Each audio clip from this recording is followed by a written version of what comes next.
It's having a big impact on the way we live our lives, how we stay connected as communities, and how we use open spaces. If you are planning on heading out into the fresh air, here are 5 things to remember. 1. Stay local, within 2 kilometres of home. 2. Keep a distance of 2 metres from others. 3. Go out with members of your own household only. 4. Always enjoy the outdoors with consideration and respect for the people you meet along the way.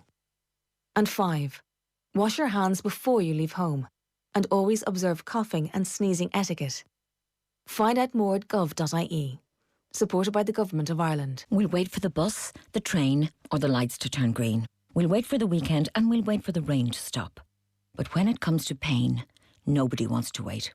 That's why Nurofen Rapid Relief liquid capsules start working in just 7 minutes, with a formula that's absorbed faster than standard ibuprofen tablets. Choose Nurofen Rapid Relief liquid capsules and unleash the speed of liquid. Nurofen Rapid Relief maximum strength 400mg liquid capsules contain ibuprofen. For mild to moderate pain, always read the label. It's finally here. The electric car that charges you less. Much less. Introducing the new Renault Zoe, Ireland's most affordable electric car with a range of 395 kilometres, saving you a minimum of €9,000 versus other long-range electric cars. The new Renault Zoe, starting from €26,990. The affordable electric vehicle for every day. Visit your local Renault dealer today. Price excludes delivery and related charges. See Renault.ie.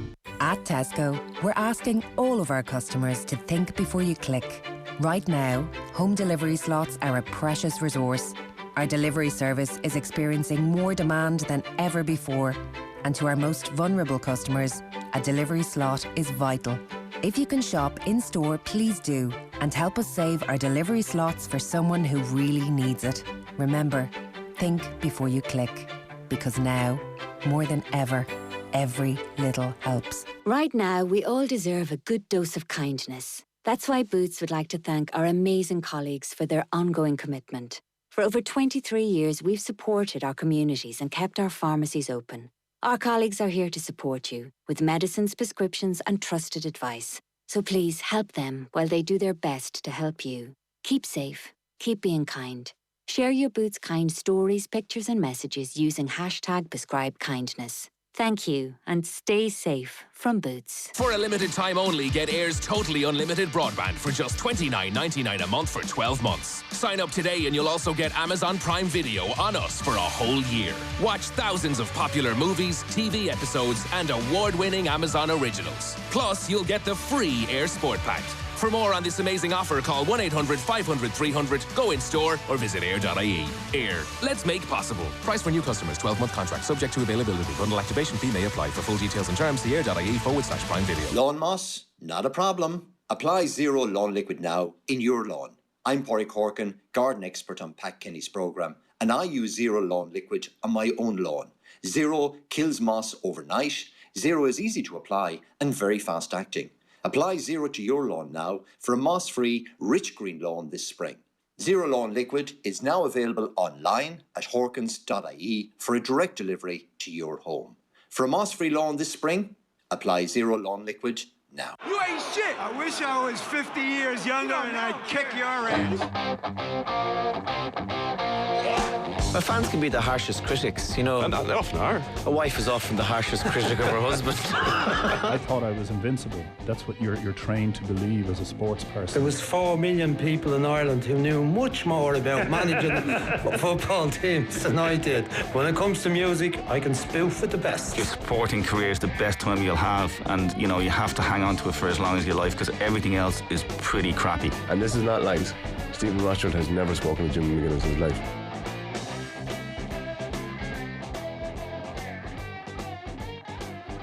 Welcome back to Off the Ball Saturday on News Talk with John Duggan until 5 o'clock.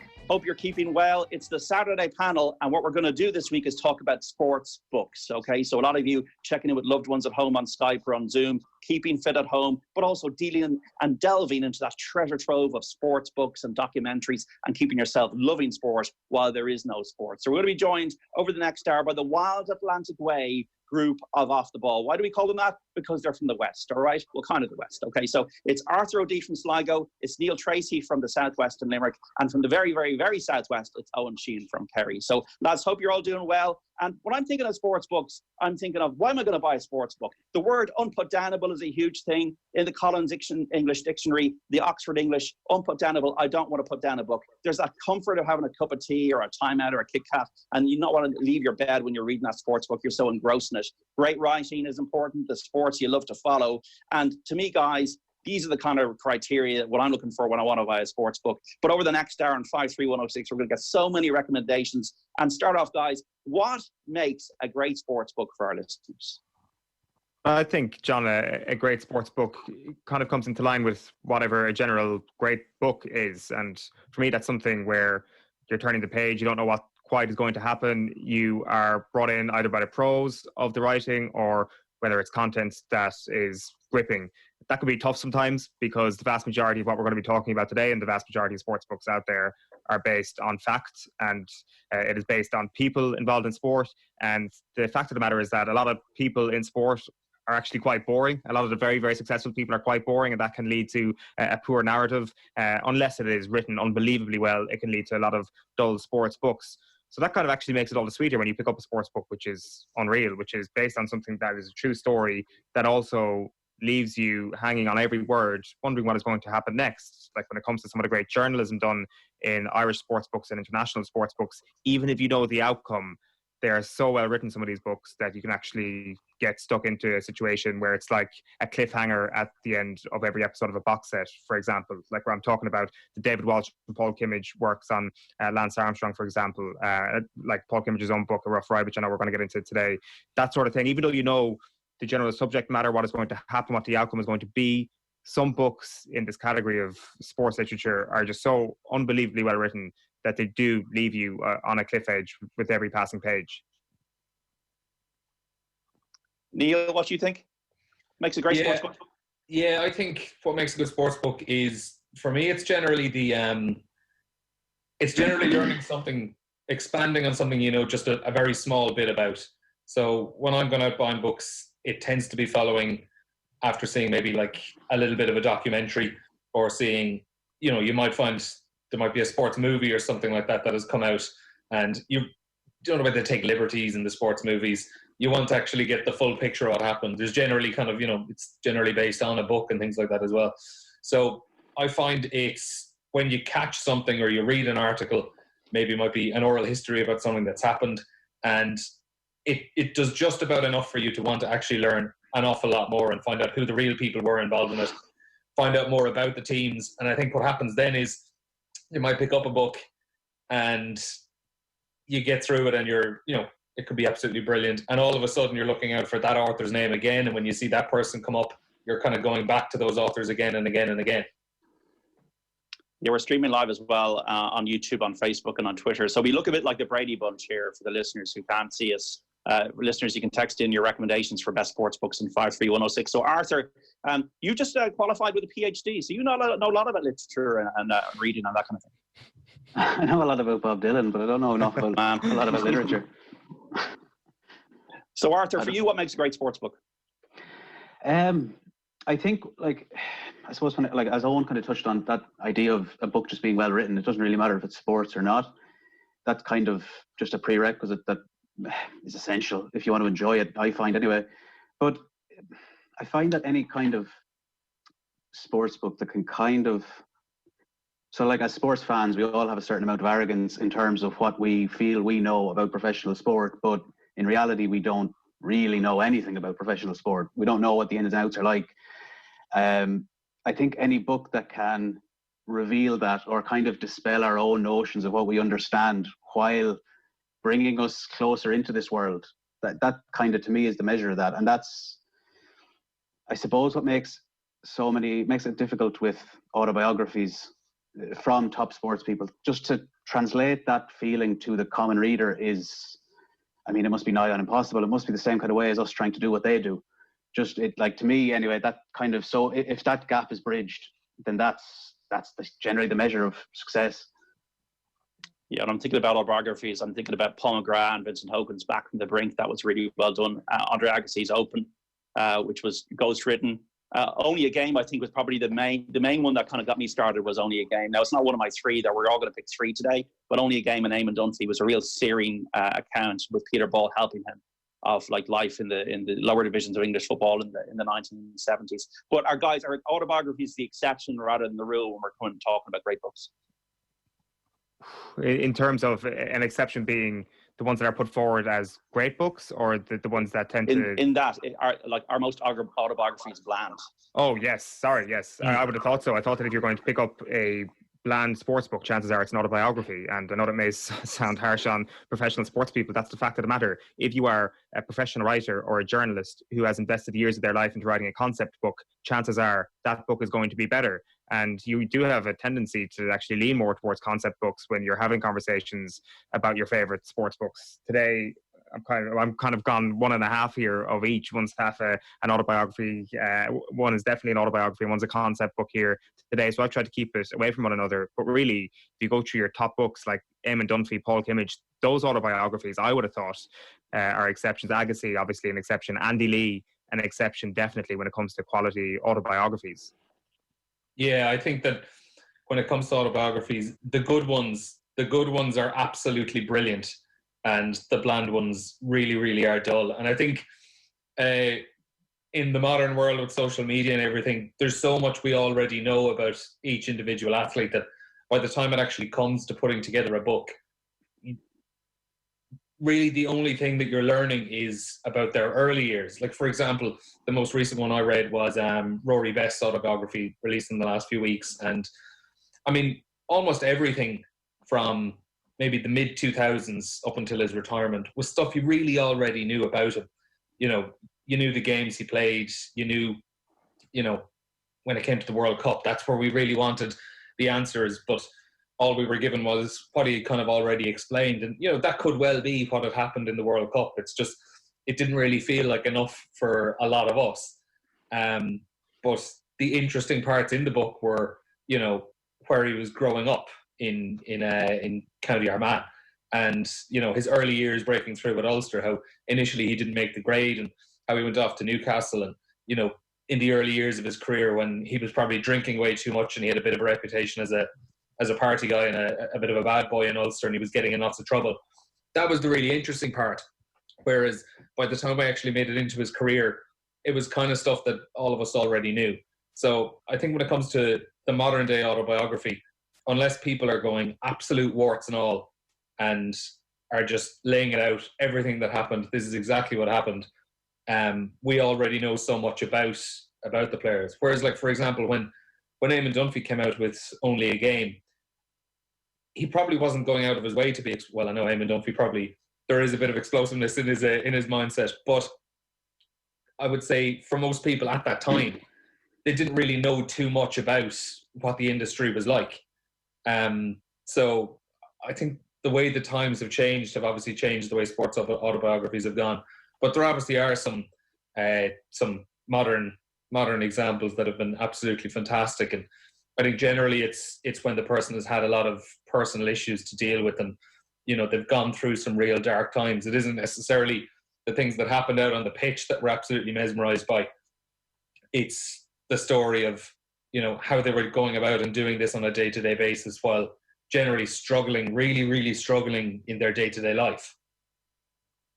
Do some sports lend themselves towards better books and literature than other sports? Or is it just a case of there are more soccer books in the world because soccer is a more popular sport, and therefore just by the law of mathematics, you're going to get better writing eventually around soccer? You're talking about like The Miracle of Castel de Sang, or My Season with the Verona, these kind of books, or La Liga, these kind of books.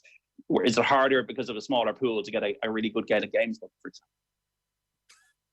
I don't know. I think boxing is probably the market leader in terms of quality literature, right? I think in terms of books, in terms of long form articles that exist around the world. I'm not sure why that is. Is it because we have a more international view of boxing? I guess like you could put soccer in there as something that we also have an international view here. But I think maybe when we're reading football books, what does come to mind is, as you mentioned, Dunphy or Roy Keane's many, many books. And we're kind of confined a little bit to UK and Irish books, whereas with boxing, it's just the great American sports writers that have delved into it. And also the violent nature of the sport itself lends itself to unbelievable writing. So I would have thought boxing is the clearest standout leader in this. I'm not sure what everybody else thinks.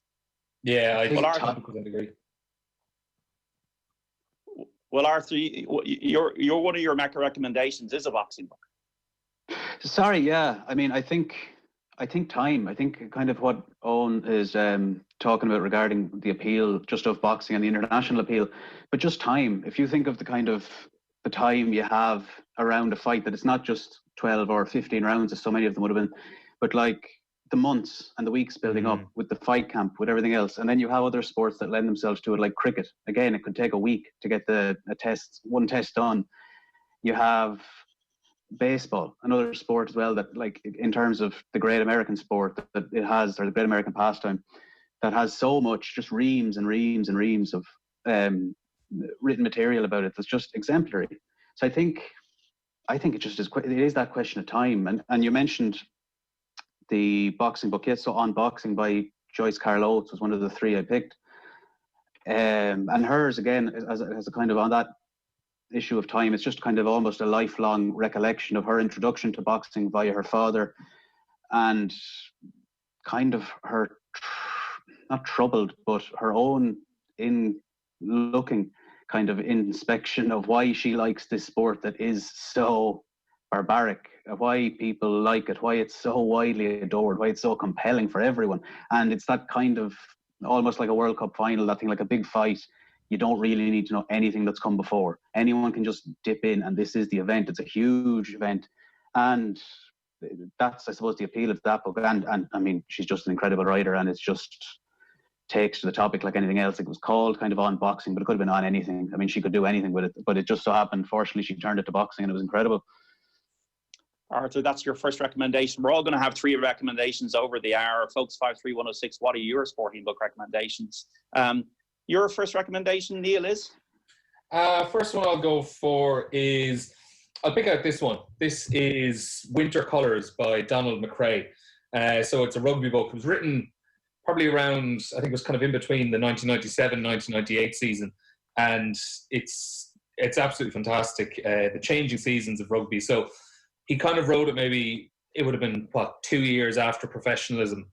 And rugby as a game was really actually still just getting to grip with the idea of professional rugby. For so long it had been this great amateur game, and it still had so many of the great amateur values of the time, but it was just slowly coming to grips with rugby, and written as well. I suppose you're still just a couple of years after South Africa would have won the Rugby World Cup, and Donald McRae being South African, there are huge influences in the book of how rugby was kind of changing the country and how South Africa itself was changing. But essentially, he just follows the game for a year. He travels the world exploring rugby. He's in every corner of the rugby playing world. You know, there are chapters where he's up in Ballymena visiting Willie John McBride and chatting to him, and, you know, going to All-Ireland League games. And then there are other times he's down in the south of France in places like Toulouse and Brive, discovering, like, you know, why is that such a hotbed of rugby in a country that is probably dominated by other sports. And then he's down in New Zealand, where the Super Rugby competition was just starting up, or had been for a year or so. And at the time, it was viewed as this kind of, it was like the 2020 cricket of rugby. If you can get where I'm going. It was big on the TV money at the time. The money was starting to come into the game, and it was kind of viewed as exhibition stuff. It was all tries. The defenses seemed to be non-existent. And just the characters he meets, like, as I mentioned, Willie John McBride, people like that. James Small, the late James Small from South Africa, who would have been like this polarizing character of rugby at the time. And it's just such an extensive journey over the course of the year around these various places. He's in, like, you know, the valleys in Wales, the Midlands of England, which is such a hotbed of rugby as well. It's just an absolutely brilliant read, and I picked it up maybe 2 or 3 years ago, and it's just brilliant to look back at it, because rugby was a completely different sport at the time. It was just it was a very simple game, really. Simple values of, like, going out and just baiting your opponent kind of.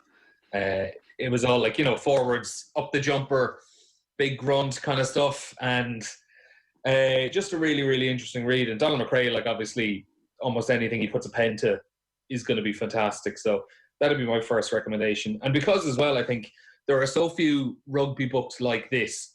We were just talking like obviously how boxing is a sport that lends itself to sports books brilliantly. I think rugby is a sport like that as well, that in theory should be lending itself to brilliant sports writing and brilliant sports books, because it has the real attritional nature to it. But in terms of quantity, there doesn't seem to be that many incredible rugby books out there. There are brilliant ones like this. There is The Grudge as well by Tom English, which just about missed out of my top 3. There's another rugby book that I'm going to mention later as well that made it in. And there are some really good ones, but in terms of the quantity of them, there just doesn't seem to be too many. And I don't really know why that is. Yeah, it's a good, maybe because it's a technical sport. I do, what I'm hearing here is the arena. Rugby is about the arena, but also I know that Donald McRae has written books on boxing, and a great writing I think is important with this. Like I read like Alan English's Stand Up and Fight, and I thought it read like a play. And when I'm talking about boxing, George Kimball's Four Kings on the middleweights in the 1980s was amazing. The fight, Norman Mailer on Ali and Foreman in the Jungle, Rumble in the Jungle in '74. It's interesting, Arthur. Why did you pick that book on boxing rather than other boxing books? I suppose. Well, it's interesting. I think for one, she's just, again, I'll stress, just such a phenomenal writer that the book is so.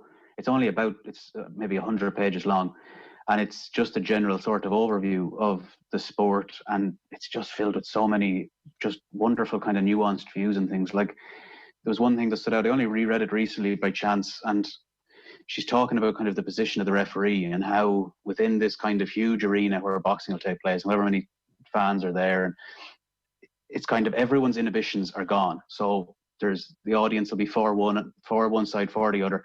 They'll be baying for blood. The two fighters will keep going until they can go no longer.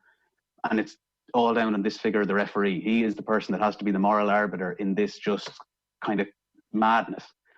And the way she can capture something like that and just dissect it, like the split-second decision, that to me was just amazing. Like it's done with so few words, but everything is essential. It's just, there's no fat on it at all. It's a perfect kind of synopsis of the sport for someone, I suppose, who I've never practiced, I've never played, I've never boxed or anything like that. So there was just something about it like that. I think that was it. It was just her ability to just break it down into these finite moments, and it was just so superbly done.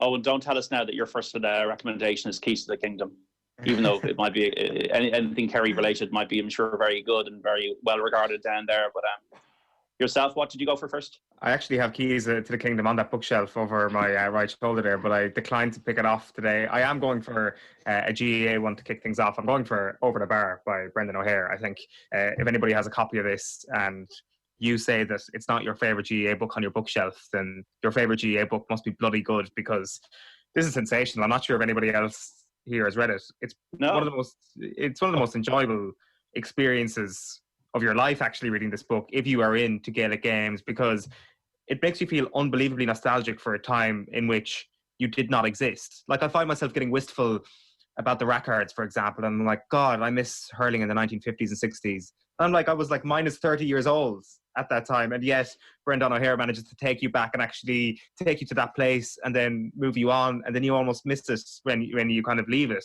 That's kind of where the book finishes. So I think it's going to be actually the 30th anniversary of Brendan O'Hare's death this year. The entire concept of the book is just his journeys through life, with the GEA being the main thing in his life, which is kind of remarkable because he grew up in Inishmore, where the GEA was not a thing at all. I think in the very early stages of the book, he says the other two pillars of life were very strong. The Catholic Church and Fianna Fáil were very strong. You had a few closet Fine Gaelers on the island, but you'd no GEA people whatsoever, which is kind of remarkable. And the entire thing reads like a series of Frank O'Connor's short stories, just that brilliant style of classic Irish writing, which we as a nation are so celebrated for. Like, there's a couple of outstanding things. I just have a couple of pages pointed out here. And like when I was thinking about going back through this book, the one thing that I remembered was, for whatever reason, the Thunder and Lightning final, which people might have heard about. Yeah, And 39. Back in it, there's only 2 paragraphs done on it, but the way he has written it is actually so good, and that's why I remember these 2 paragraphs. So I might just go through these 2 paragraphs because they're not the longest. So this is 1939. This final actually took place the day World War II broke out. And O'Hare writes, the All-Ireland hurling final of that year between Kilkenny and Cork will always be remembered as the Thunder and Lightning final. The stormy elements were a fitting backdrop to that morning's declaration of war. We were moving into a new house, and my aunt Annie was looking after the younger children. It was doubly difficult to follow the game, for as well as the bangs and crashes from the radio that punctuated Micheál O'Hare's commentary from the kitchen was full of women on their way home from Mass who had come for confirmation of the news of war. They moaned and prayed and sobbed and regarded it all as a sign from above. I remember nothing of the game, except that Kilkenny won by a point, but I can still hear the women and smell their sodden shawls. Then he goes on to say, a friend of mine who was in Croke Park had one vivid memory of the dreadful weather and the exciting match. A large priest from Kilkenny who sat behind him and at first encouraged the players to greater efforts with roars of, kill him, you clown, and pull across the bastard, was obviously terrified of the storm and changed his tune dramatically to ejaculations of, Jesus, Mary and Joseph, protect me, when a flash of lightning and a peal of thunder interrupted his blood-curdling war cries. It's fantastic stuff. It's just a series of, it's a stream of consciousness almost at times where he just picks a moment from his life and just goes at length. Anybody who has it at home, I urge you to go back and read chapter 11 again. The Christy Ring chapter is what I call it, where when you read about Christy Ring in literature, it's about this glorious, graceful hurler, which he was, but he was an aggressive man. This Christy Ring was an aggressive man. He paints a picture of him actually having a go at a gang of youths in Limerick who were kind of saying, oh, you pulled across a fella in a game at the weekend. Christy Ring runs across the pitch at them and there's he'd been called Dirty Ring. To my surprise, Christy rushed into the street, head stuck out like an angry gander, and let fly a string of abuse, causing the students to run to a safer point near the Savoy Cinema, sorry, this is obviously Cork, from which they continued their hooting. I was embarrassed by the incident, but even more surprised that he should pay any attention to them. So, it's almost like a cameo in a film that you don't expect. It's just Christy Ring just drops in for 4 pages, and you're like, I did not know that he had such a violent streak to him off the pitch. But it's funny that of all the 3 books you've recommended, guys, on Boxing Arthur, Donald McRae's book on rugby, and Neil and Brendan O'Hare's book on Gaelic games, I haven't read any of them, so I feel very ignorant after the last 20 minutes. But I've been really educated now on the Saturday panel here. We're reviewing sports books. We're recommending sports books on 53106 if you want to get involved with your key recommendation. My one, for people watching on our Twitter, our Facebook, or our YouTube social channels, I've got an Ajax jersey behind me because my first recommendation is a book called Brilliant Orange by David Winner, written in 2000.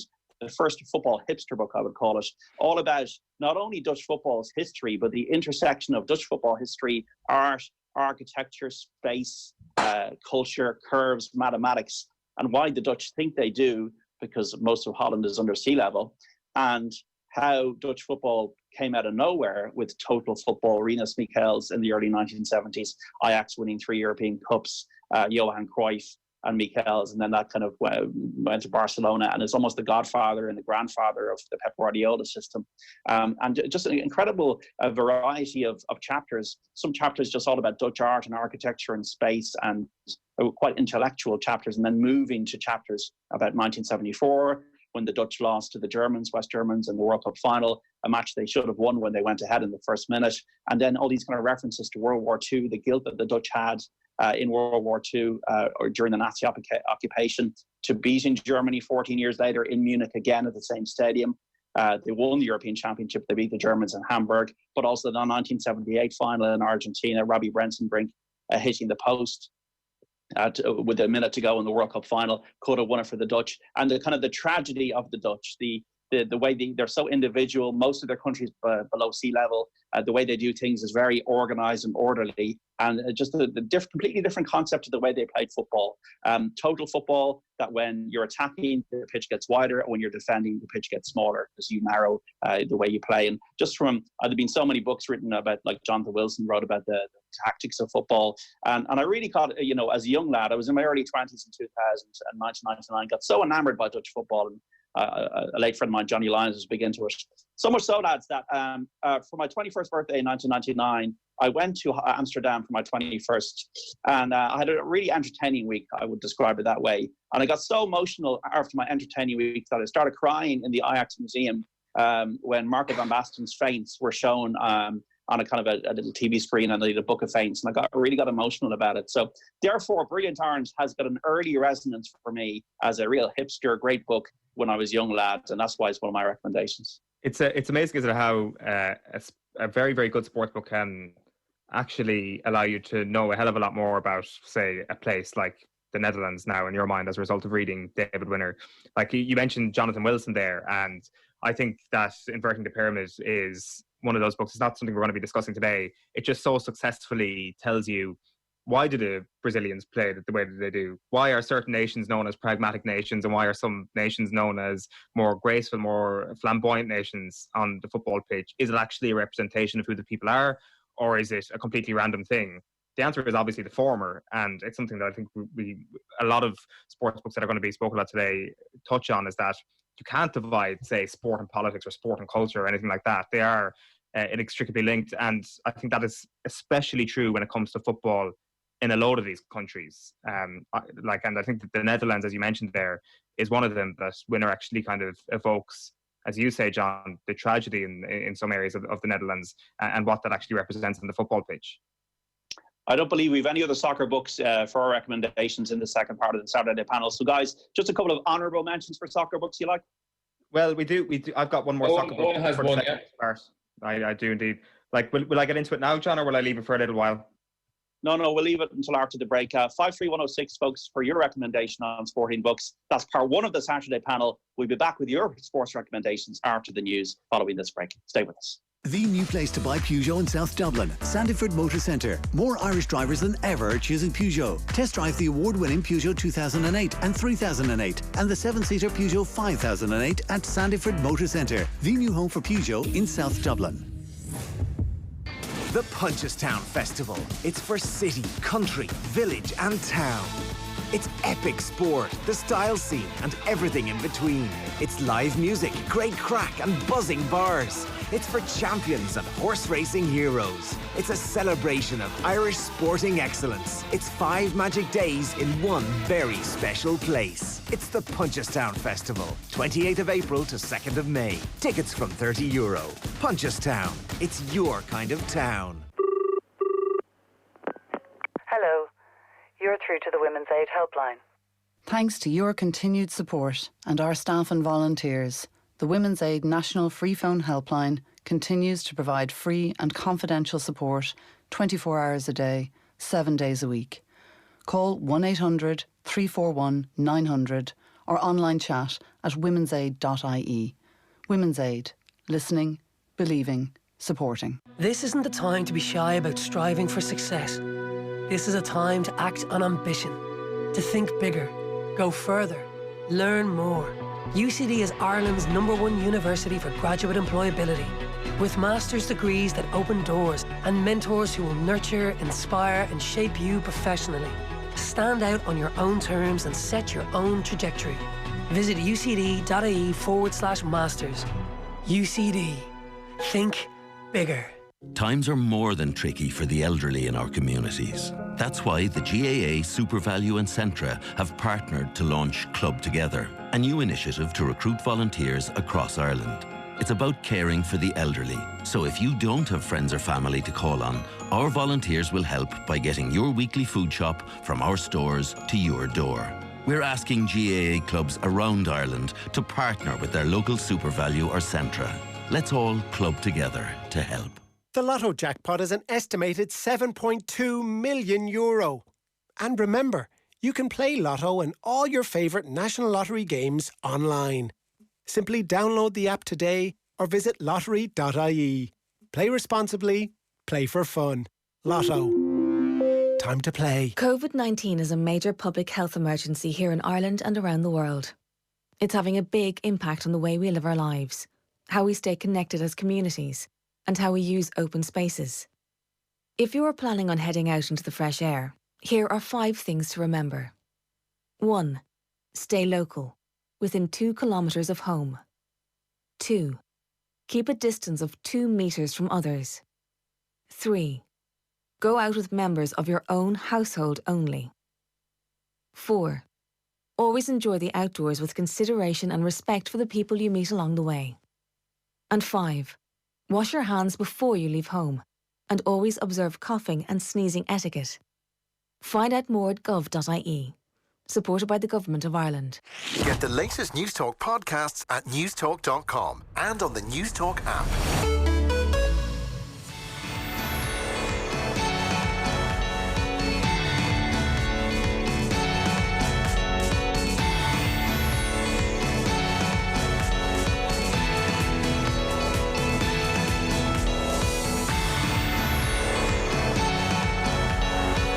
On 106 to 108 FM, on newstalk.com, on smart speaker, and on the News Talk app. This is News Talk.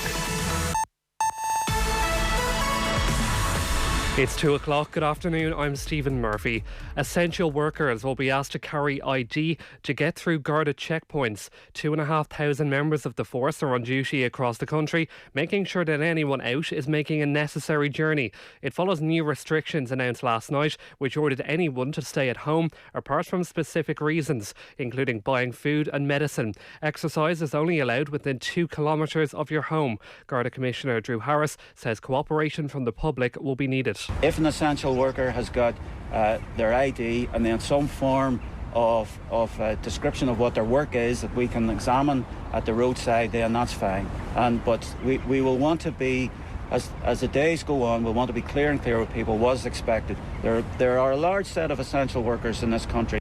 The Taoiseach is reminding people supplies are good and that there's no need to panic buy or stockpile food. It follows some reports of long queues outside some of the country's supermarkets this morning.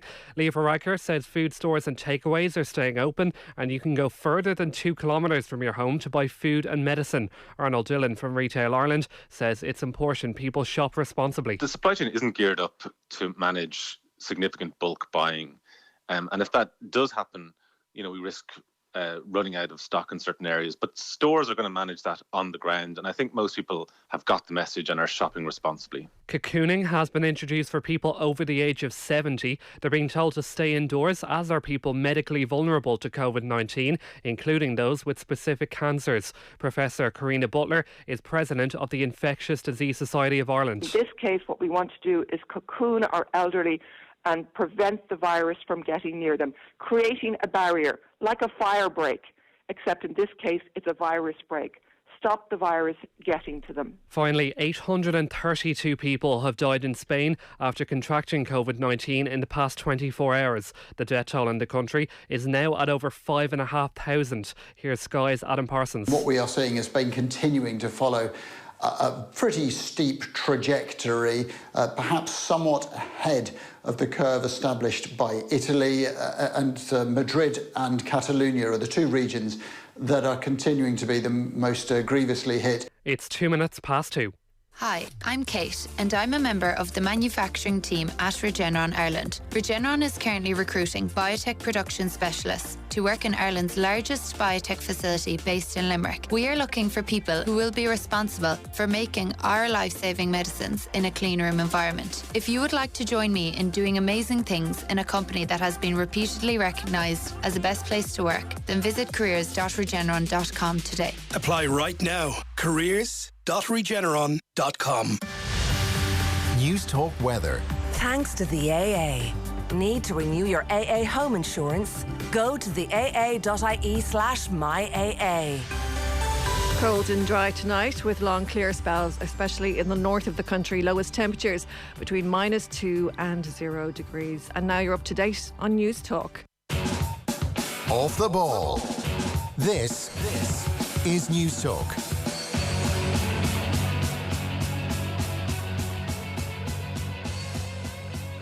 Welcome back to Off the Ball Saturday on News Talk. John Duggan with you through to 5 o'clock this afternoon. Hope you're keeping safe. Hope you're keeping well. It's the Saturday panel, the second part of it. We're talking about sports books this afternoon with Neil Treacy, Eoin Sheahan and Arthur O'Dea from the Off the Ball team. We're doing 3 recommendations each for the show, given that I suppose many of you out there, listeners, are reading books and watching documentaries. It's funny even that for the lads' recommendations in the first part of the show, I haven't read any of them. Brendan O'Hare's Over the Bar was Owen's GA recommendation in the first part of the show.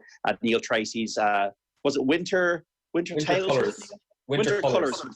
Winter Colours from Donald McRae, and Arthur's Unboxing from Joyce Carol Oates. So if you've Winter Colours for your first selection, Neil, what is your spring collection? Your second recommendation? My spring collection is one I know you have read, because I recommended it to you, I'd say a couple of years ago at this stage. Boys Will Be Boys, The Glory Days and Party Nights of the Dallas Cowboys Dynasty by Jeff Pearlman. So this is, it's unbelievable. So it's a story of the Dallas Cowboys from the early 1990s when they won 3 Super Bowls in 4 years. And they managed to do that while at the same time being, I would assume so anyway, the most dysfunctional franchise in the history of sport. Like, these guys they were fighting, they were drinking, they were taking drugs nonstop, every kind of drugs, performance enhancing, recreational. There were off-field issues. The coaches were big drinkers. They were a partying team. And somehow they were able to come together every Sunday afternoon and dominate the NFL for the best part of half a decade. And like, Jeff Pearlman is a guy he's written some brilliant books. And I think, as I said maybe earlier on when we started off, that sometimes you pick up a book and you read it and all of a sudden you're drawn to that author again. And it was the same for me with Jeff Pearlman, because I would have read this and then all of a sudden I was looking up other things he had written as well. So like, he wrote The Bad Guys Won, which is another brilliant book, almost along the same lines as this, about the 1986 New York Mets in baseball. He would have written Football for a Buck, on how Donald Trump essentially tore apart the United States Football League, that kind of like NFL rival startup, and Donald Trump's role in it. Gunslinger, about Brett Favre, is another one he wrote. So he's someone I tend to go back to now. Owen read out a few paragraphs from his choice there in the start. I'm just going to read you out literally the first few paragraphs of this book, because if ever there were a few paragraphs to absolutely suck you in and get you reading on afterwards, this is it. This is straight into the action.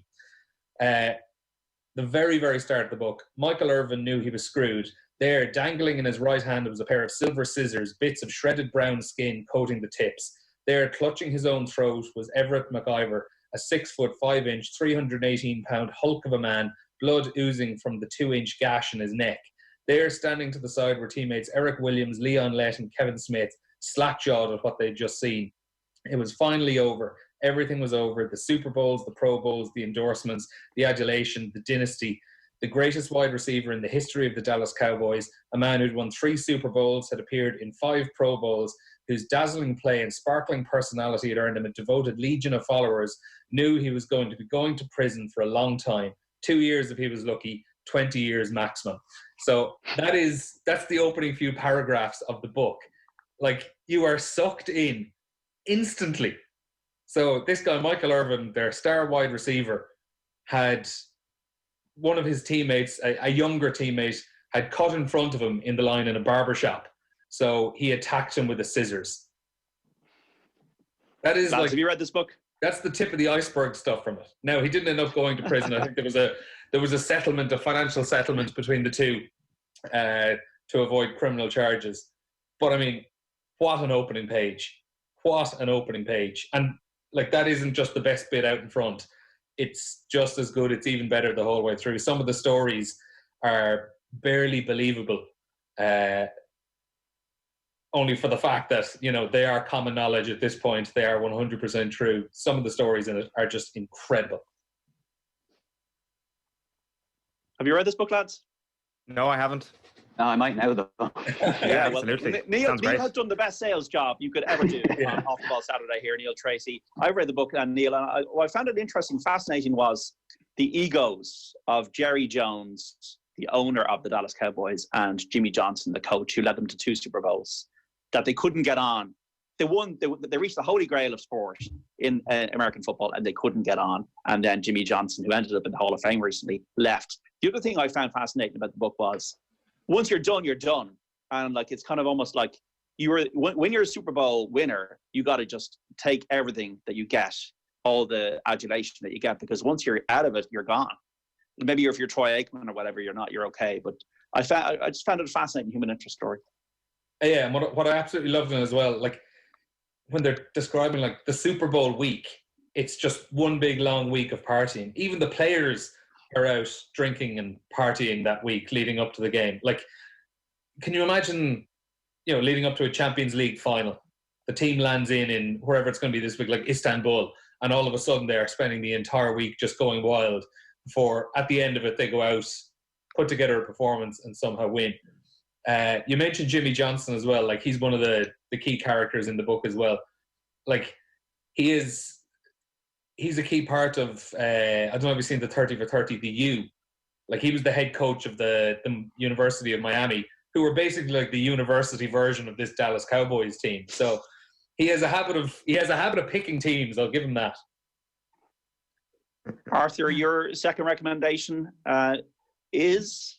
Well, I'll go for A Sense of Where You Are by John McPhee. It's kind of the exact opposite of what Neil's kind of selling there. It's much more moderate, but it's just, so I don't know too much about the NBA. I wouldn't really follow it at all, but it's about a guy, Bill Bradley, who I think played for the New York Knicks probably in the 70s. But this was when he was a student at Princeton. And it just so happened, I think, that John McPhee's father was the physician for the US Olympic team who worked out of Princeton in the 60s. And he basically tipped off John McPhee to come down and watch this guy, Bill Bradley. He'd never seen anything like it. So this is before, I suppose, he gets any sort of career, before he goes into the pros at all. And John McPhee just wrote this book about Bill Bradley at Princeton. And it's amazing because this guy is an incredible athlete. He's like just a seminal kind of a team player. So there's no real flair. He does everything brilliantly, but it's all for the function of making the team better. There's no kind of, in terms of ego and stuff, it doesn't really manifest itself in individual drive. But the scene that kind of culminated, that just summed it up. It's still like, I read it back now and again just because it's like a film, the way he describes it. They were playing, I think, the NCAA tournament, whatever the college tournament in America would be. And I think it was in a case where it was more or less like a third place playoff. It was some dead rubber game. And it was basically his final game for Princeton and the last 5 minutes. And they have this kind of seminal team player. And all the teammates and the coach and everything just say to him, "We're not taking the ball off you anymore. You're just going to shoot." And I think they called it like, just go out and have a gunner's go and just shoot whatever you want. So he kind of takes on himself, like, well, if they're not going to accept the ball, I just got to go and do this. So he's like, I'll keep shooting till I miss. And I think in something like, it's just so well written, but in like 5 minutes, or within 5 minutes, he scores 16 points and doesn't miss a shot. And it's just this kind of, the whole counterpoint to the whole book is just this, geez, he could be anything he wants to be. And it's just, I don't know where I got it. I don't know where I don't know where I got tipped off about it, because I'd never heard of him before. But it's probably number one for me in terms of sports books I've read. It's just on a different level. Wow, that's pretty good stuff. I don't know if you guys have read it. Eoin, Sheahan, you could reveal the cloak from your birdcage. What is your second recommendation for our sports books panel? Well, a lot of people I'd say would have read this or would have heard of it. Football Against the Enemy by Simon Cooper. It's probably up there. I would say in terms of a concept book, it's probably up there as one of the more famous in terms of football ever written. So I'm not exactly pulling something from under my cloak here, but it's just in terms of something that is my favourite.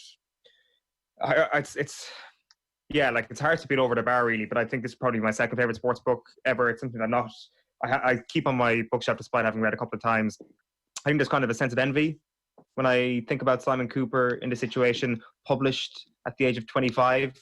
May or may not be around a similar stage in my life right now, and I'm looking at the things I've done. I've not travelled to 22 countries to publish a William Hill Sports Book of the Year winner at any point in my life, but he managed to do this, travel to 22 countries, managing to kind of see the intersection between sport and politics, but kind of the importance of football on politics, the importance of football on culture, and kind of a little bit the other way around, the importance of politics and culture on football as well.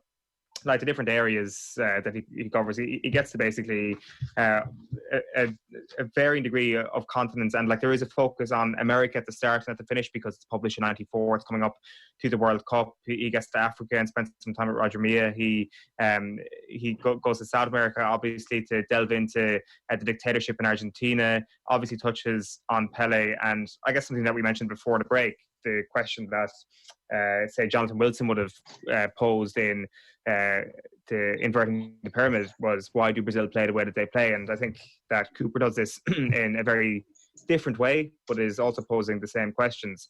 Like in terms of the fascinating anecdotes from the book, I think if you've got a fascination for European history and recent European history, you'll enjoy this book. Even if you hate football and you hate sport, you will love this book if you've got a fascination in recent German history, for example. And Germany is where I kind of want to touch on here, because he talks to this guy, Helmut Klopfleisch, who was a name that might have rang a bell if you've read this book even years ago, because it's such a standout name. So this guy was basically kicked out of the German Democratic Republic for basically supporting the wrong team. He supported Hertha Berlin, only got to see them once in 30 years after he was trapped inside the GDR, was eventually then allowed to leave the GDR, but this was when his mother was on his deathbed. The Stasi knew that she was on his deathbed and said, right, you have to leave now or you're never going to leave.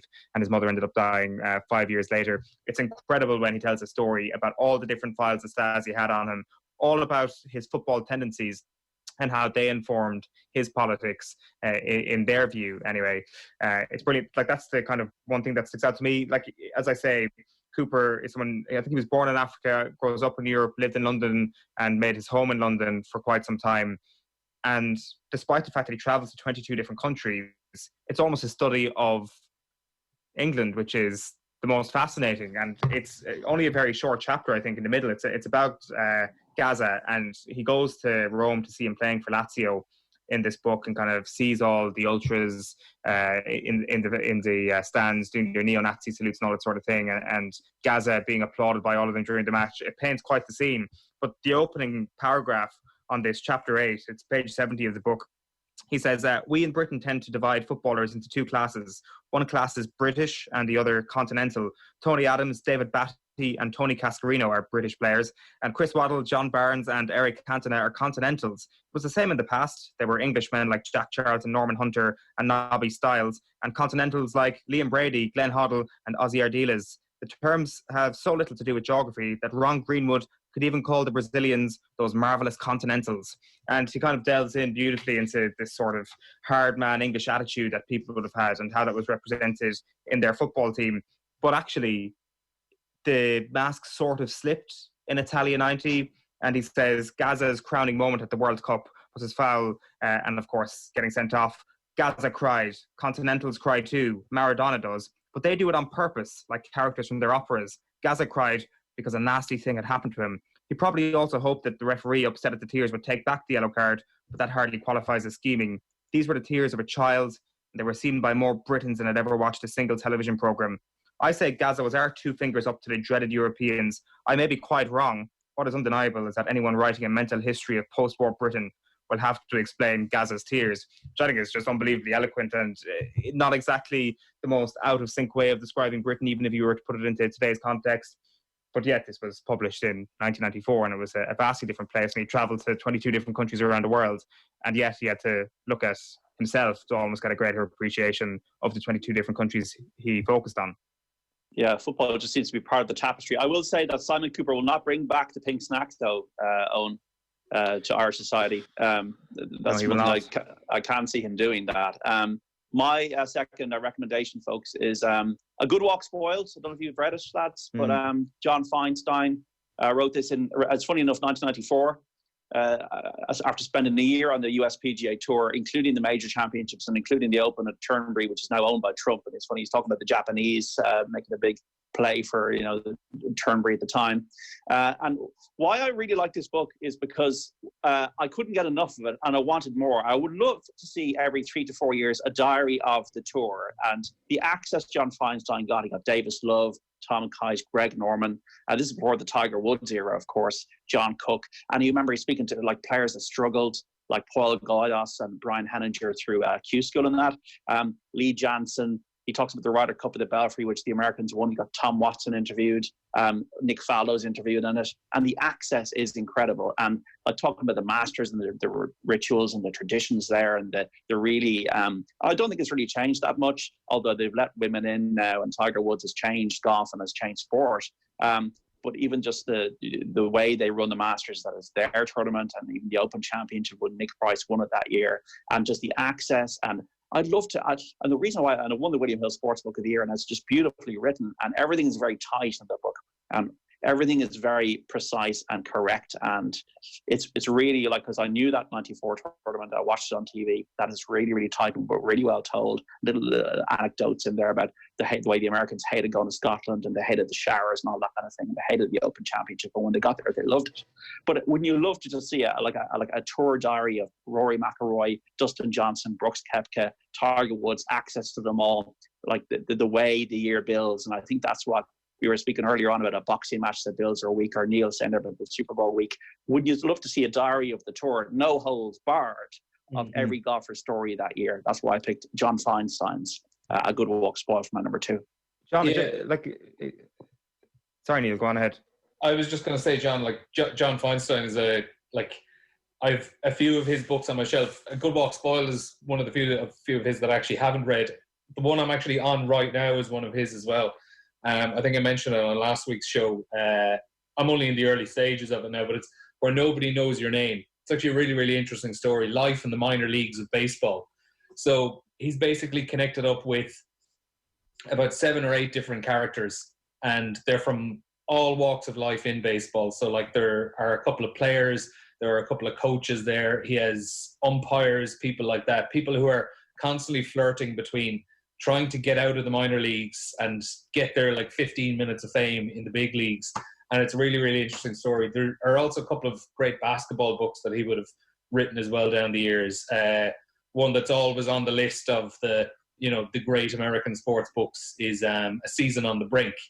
He basically follows Bob Knight, the famous Indiana basketball coach, for an entire season. And Bob Knight is at this stage where he's an all-time legend at this university, but he'd been there a long, long time, and he's getting to the point where his star is suddenly starting to fade, and he's under all sorts of pressure, and somehow through this madness manages to cobble together not quite a winning season, but a season that nobody expected from this team that was on the wane. And he's just a fascinating character as well. And he's also written a great book called The Legends Club, which is about it's quite niche. It's about the famous basketball triangle in North Carolina, between North Carolina State, North Carolina, and Duke University.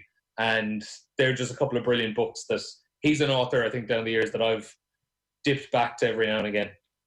Yeah, he's fantastic. John, I'm curious in your take on kind of golf literature through the years, because I think one of the greatest texts on the sport is fairly recent in terms of the Tiger Woods biography a couple of years ago, which completely pulled back and let us look into what Tiger is, the character that he is, and the competitive spirit of the man, or lack thereof perhaps, when it comes to actually being a good guy on occasion. I know that Tiger himself, he disputes some of the facts in it, but it just seems that when it comes to golf, that there is a willingness sometimes to actually delve into the anecdotes that can be very, very explosive when you put it down in print form.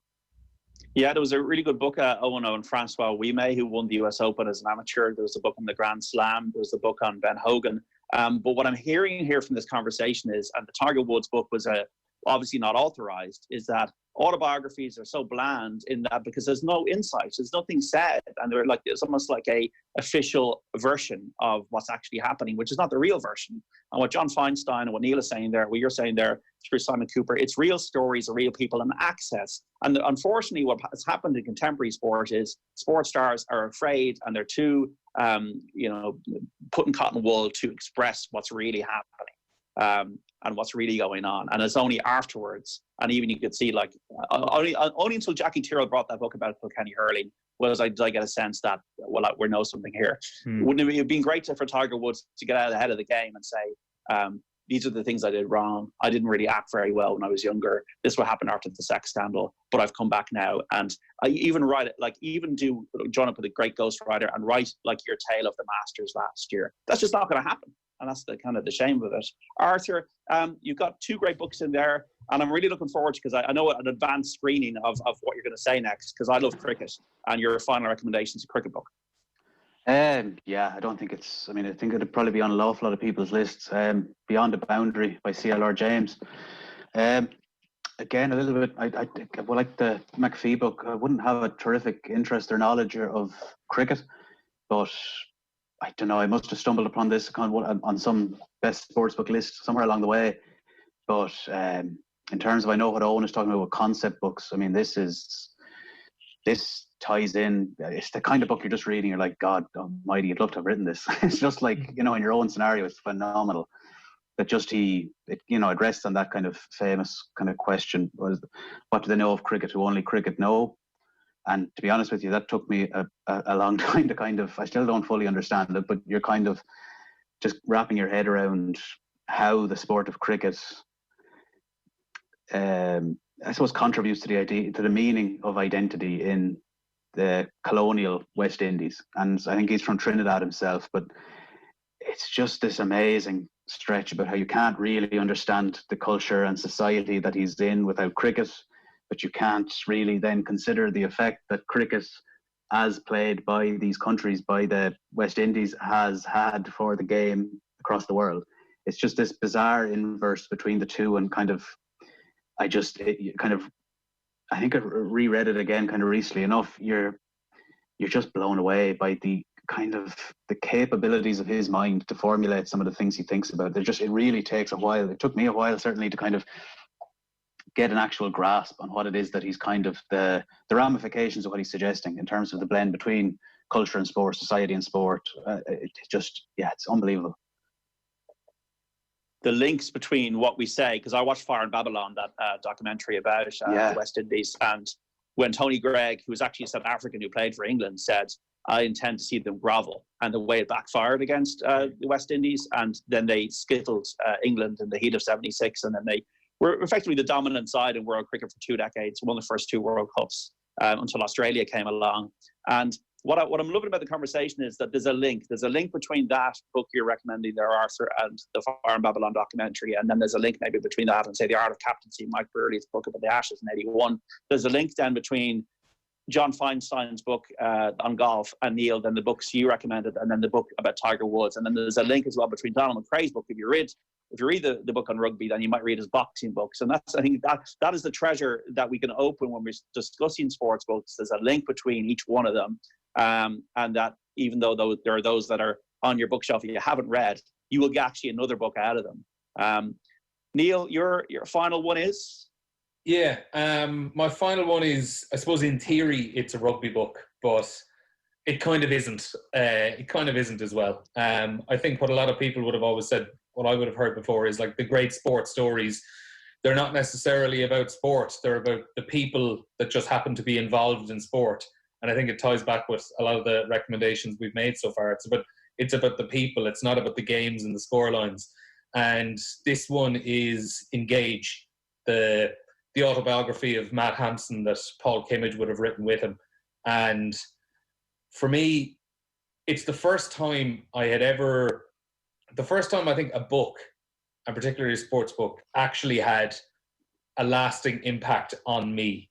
Because, you know, I read it when I was in my early 20s, played rugby at the time, still do. And, you know, Matt Hampson is a guy, he was an England under-20 international, who in a training session, a training match while preparing for the under-26 nations, he was involved in a collapsed scrum and he suffered spinal damage, and to this day he's paralyzed from the neck down. And it's basically the story about his life, and more importantly his life after the accident, and getting to the point where he was when it was written, I think it was maybe like 2011 or 12, maybe, I'm not 100% certain, where he'd become this incredibly inspirational person. You know, he has this motto, he has this foundation, I think it's called like Get Busy Living or something like that.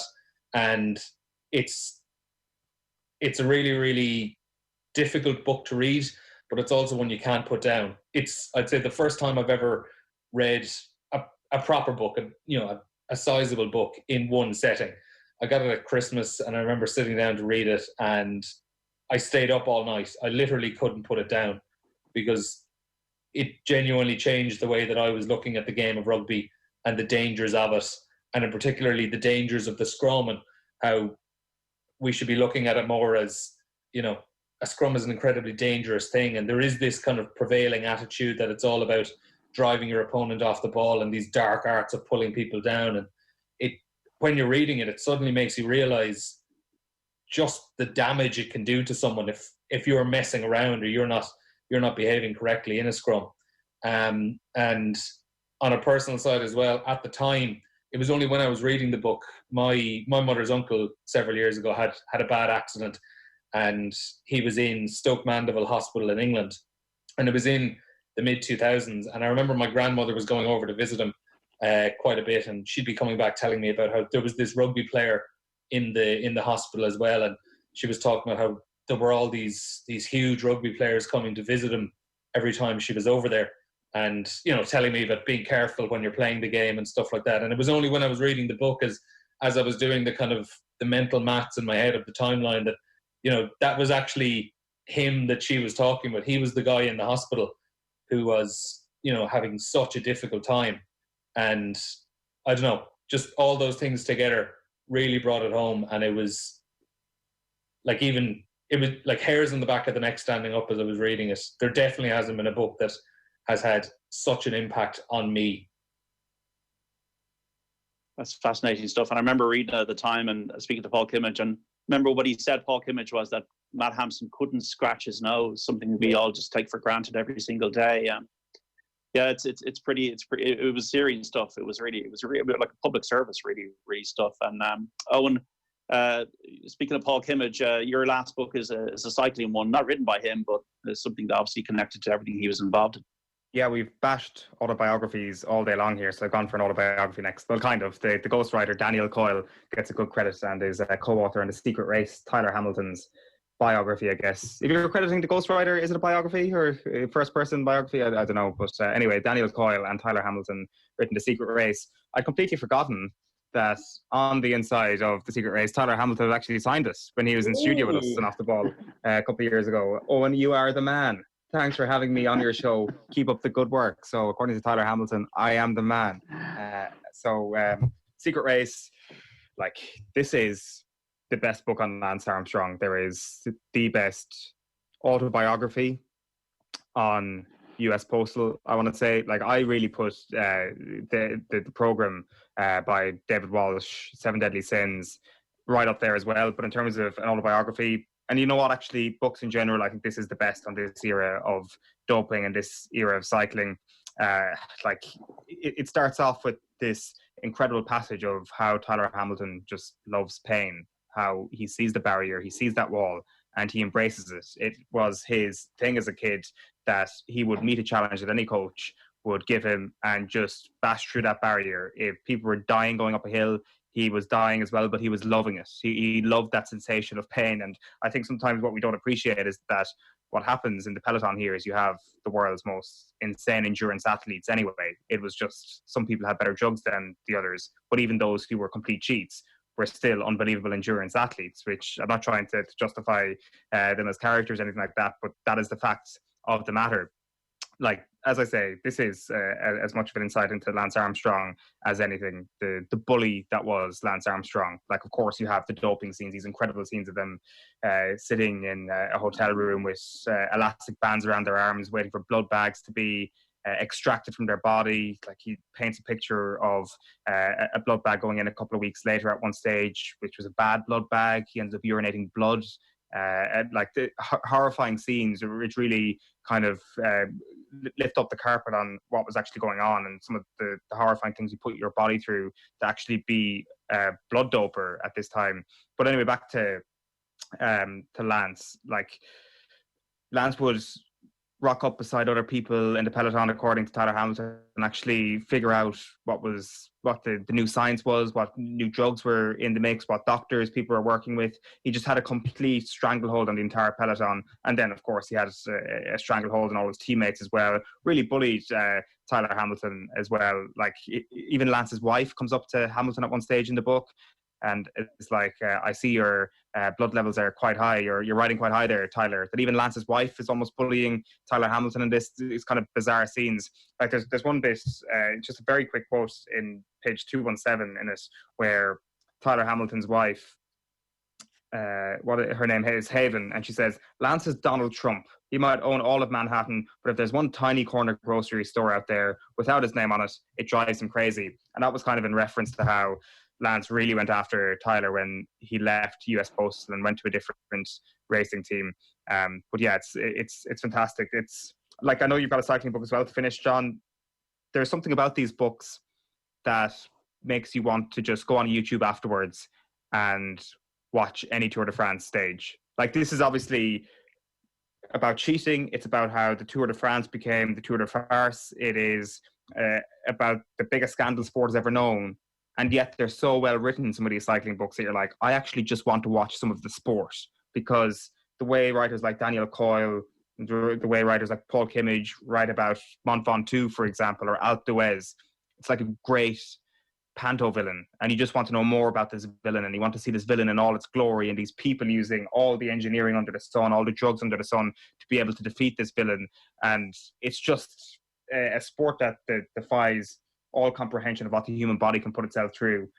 And the thing is that on a human level, when you read these books, you can't but feel sympathy towards the cheats. Is that a symptom of us? Is that a weakness in us that we think that we allow that to be broken down? Or is it just the way it should be? Is it a strength of the writing? I'm not sure. I'm kind of conflicted on that. I should say, by the way, another book I'm reading here that's kind of on my bedside locker is Lance Armstrong. It's not about the bike. I'm not reading it seriously, but that is sympathy, Eoin. That is real sympathy. Yeah, no, I'm not. I haven't gone that far. That is for a different piece. We might be doing that in a little while. But yeah, I don't know what you think, John. Like, because like it's like should we feel a sense of sympathy for Tyler Hamilton after reading this? Like, I know I've met him. He signed my book, so maybe I'm a little bit conflicted here. But I definitely feel this. I would say that okay. Tyler Hamilton, I would feel more sympathy for than Lance Armstrong. Like, when I look at Ben Johnson's story of 1988 and 100 meters, and you see the way he's interviewed and this kind of sense of denial, I feel maybe a 1% of sorrow for him. But no, the systems, the institutions were corrupt, and I don't feel as much sympathy. I don't know what Neil and Arthur think, but it's funny that I don't like cycling. But what I do think is that the Tour de France and these kind of events they're geared towards writing in diary style, which is what Paul Kimmage did with A Rough Ride in 1990. And that's why it's my last recommendation, because I think it's the Old Testament of sports books. It's my favorite book. I'm not a cycling fan, but I think that this was such a brave public service book to bring out at the time in 1990. You remember at the time, Stephen Roach and Sean Kelly are national heroes. Stephen Roach won the Tour de France in 1987. Paul Kimmage was a really good amateur cyclist. He was 6th in the world. He was an Olympian, and he did not perform well at the Tour. He was second last on his first of the ones that completed in 1986. On some criteriums, he took amphetamines. He lifted the lid and he spat in the soup when he wrote this book in 1990 about the corruption and the institutionalized corruption and the fact that doping did happen in cycling. And he broke the code of omerta at a time when it was not popular to do so within cycling.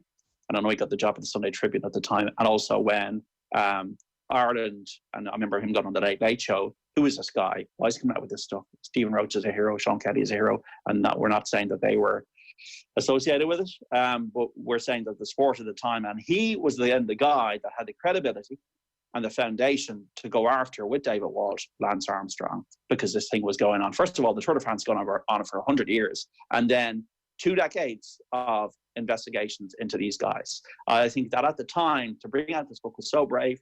And as Neil was saying there, Van Hampson book was also written by Paul Kimmage. He's written the Tony Cascarino book. Obviously, he's a very good writer. But this is a personal story about his life in Dublin, his family, the hardship he endured, and the kind of the struggle to make it at this sport, which he didn't make it at. And then what he saw went on. And then he said, this is not right. And then he brought it out. And I think he served a real public service. And I don't know what you guys think, but have you read it? Yeah. Anybody who loves sport and loves sports books, please read this book, A Rough Ride, because I think it serves a great service and it is very well told. Yeah, it's magnificently written, John. It's like it will be right up there as well. It's hard to decide if like A Rough Ride probably is the best cycling book I've ever read. It's hard to kind of decipher between them. They're kind of talking about two different eras entirely of cycling, but yet there is so much that is the same. The strength of omerta within the peloton. It's something so strong that you question if that can ever be eroded, if even now it has been eroded, like the secrecy within the sport, the you don't tell on anybody culture. I don't think that can ever change. I think it's so ingrained in what Kimmage was saying in 2000. It was so ingrained in what Tyler Hamilton, or 1990 I should say, sorry. It's so ingrained what Tyler Hamilton was saying in 2000. We've obviously seen in recent years as well that cycling isn't as clean as we've made it out to be. I just think that it just spoke to something that is everlasting in the sport. But also as well, there's this notion sometimes that people go out of their way to write poison, and that's not my word. Some people might say write poison about a sport because they want to make a name for themselves. It's the exact opposite. I mean, you're putting your career in the line. You are alienating yourself from the sport immediately when you do what Paul Kimmage did in 1990 by publishing that book. It would have been much easier for him to perhaps toe the party line and perhaps be a national champion or whatever it might have been and be a successful cyclist at that point. As it's turned out, he's obviously carved out an unbelievably successful career as a journalist, and it's worked out on both counts for him. But doing the right thing, it's strange that it often works out actually to the betterment of the person who does it. Lads, just to finish, I'm going to be like checking out Beyond the Boundary immediately. Guys, the one book you're going to take out of today that you haven't read that you're going to check out, Eoin and Neil? Oh, the Donald McRae book. Donald McRae book. Neil? I'd be going for, what was Owen's first suggestion? The Over the Bar? Over the Bar. Over the Bar, yeah. And Arthur? That's got to be Boys Will Be Boys. Yeah. Brilliant stuff. Just keep away from those scissors, guys. Enjoy the rest of your Saturday. This is Off the Ball on News Talk 53106. News Talk listeners, your favourite sports book, and tell us as well why. Back after this. Off the Ball on News Talk. The Pat Kenny Show. We had Alistair Campbell on the show yesterday. You may know that Alistair is a great exponent of the bagpipes, and he posted this for us on Twitter.